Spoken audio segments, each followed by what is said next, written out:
Hi guys, তোমরা কেমন আছো? আশা করছি সকলেই ভালো আছো। আমি খুব ভালো আছি। তো নিয়ে এসেছি পার্ট 2, মানে তারকেশ্বর থেকে মায়াপুর যাওয়ার। তো প্রথমে দেখো রিবুর চুল মানসা করা হয়ে গেছে, তারপরে এই যে আমরা খাওয়া দাওয়া করে বেরিয়ে পড়লাম মায়াপুর যাওয়ার উদ্দেশ্যে। তো যেতে যেতেই সামনে পড়লো ট্রেনের জন্য কিছুক্ষণ আমাদের দাঁড়িয়ে থাকতে হলো আর কি। এই যে ট্রেনটা চলে গেল। তারপরে ট্রেনটা যাওয়ার পর আমরা আবার রওনা দিলাম। তারপরে আমার এই হাইওয়েতে যাওয়ার সময় খুব সুন্দর লাগে। তো কথা বলতে বলতে যেতে যেতে রাস্তায় যেতে যেতে তো চলে আসলাম মায়াপুরে। এই যে দেখতেই পাচ্ছ মায়াপুরের ভিউটা কি সুন্দর।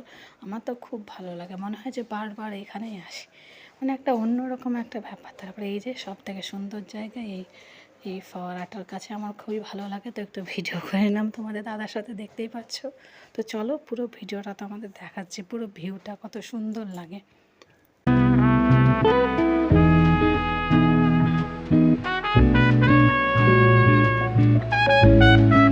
তারপরে দেখতেই পারছো রিভু ওখানে ফোন নিয়ে দুষ্টুমি করছে, হাঁটাহাঁটি করছে, ওর পাপাকে জ্বালাতন করছে, জল খেতে দিচ্ছে না।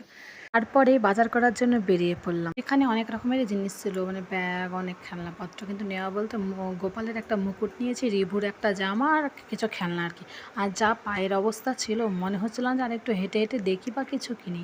তারপরে যেতে যেতেই দেখছি সামনে এখানে গান বাজছে, তো সেখানে না থেমে থাকা যায় বলো? একটু শুনে নেবে।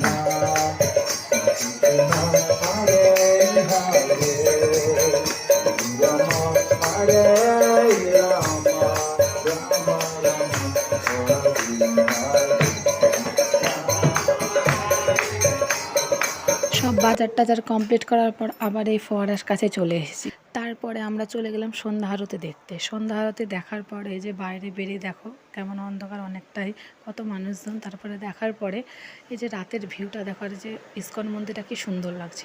তারপরে আমরা যে গীতা ভবনে যাব, কারণ গীতা ভবন থেকে আমরা রাতের ডিনারটা সেরে ফেলবো। তো গীতা ভবনে তারপরে হাঁটতে হাঁটতে হাঁটতে গীতা ভবনের ভিতরে চলে আসলাম। এখানে মানে লাইন দিয়ে ভিতরে ঢুকে পড়লাম। তারপরে বসে পড়েছি, থালা রেডি করাই থাকে। তারপরে প্রথমে দিয়ে গেলো ভাত, একটা সবজি, তারপরে চলে সবজির পর দিয়ে গেল ডাল, তারপরে ডালের সাথে সাথে পরে চলে আসলো রুটি, আর রুটির সাথে একটা অন্য সবজি ছিল। তারপর ওখানে খাওয়া দাওয়া কমপ্লিট করার পর আমরা বেরিয়ে পড়লাম বাড়ি যাওয়ার উদ্দেশ্যে। তো বাড়ি যাওয়ার সময় এই ভিউটা দেখছে আর মনে খুব খারাপ লাগছে যে কবে আবার আসবো। তো কিছু করার নেই, যেতে তো হবেই। তো বেরিয়ে পড়েছে আমরা যাওয়ার জন্য। তো তোমরা দেখতে থাকো, আর নেক্সট ব্লগ আরও আসছে, তো তোমরা পাশে থাকো। তো এখন এই পর্যন্ত, টাটা, থ্যাংকস ফর ওয়াচিং।